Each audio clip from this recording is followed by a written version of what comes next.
Bundan oldingi turda safarda Toshkent shahrida Lokomotiv BFK jamoasi bilan o'yin o'tkazdik va ushbu bellashuvda 2-0 hisobda g'alaba qozondik.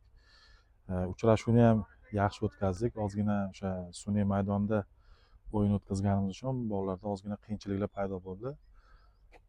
Mana bugungi o'yingacha yaxshi tayyorgarlik ko'rdik va bugungi o'yinda o'ylaymanki yaxshi o'tkazdik. Raqib jamoa imkoniyatini qanday baholagansiz? Oldin ham aytib o'tganman, raqib jamoa tarkibida o'sha O'zbekistondagi eng iqtidorli yoshlar yig'ilgan Respublika futbol akademiyasi. Ularda katta va kuchli seleksiya ishlari olib boriladi. Lekin bugun o'ylagan taktikalarimiz bizni jamoamizni o'yinni qurishda yordam berdi.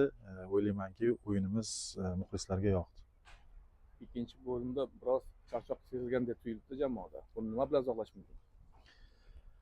Charchoq masalasini hozirgi kunda o'sha mashg'ulot jarayonlarida ozgina yigitlarimiz yuklamalarda ishlaganimiz uchun ozgina shu charchoq alomatlari sezilib qoldi. Lekin o'yinda o'zgartirishlar kiritib vaziyatni to'g'rilab ketdik.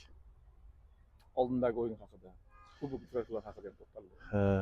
Oldinda bizni Bunyodkor klubi bilan o'yinimiz kutib turibdi va undan keyin O'zbekiston Kubogi doirasida o'sha hammamiz kutgan, bilgan o'sha mashhur Neftchi jamoasiga qarshi Farg'onada o'yin o'tkazamiz. Xudo xolasa, bu o'yinlarda ham ijobiy natija qo'lga kiritishga harakat qilamiz.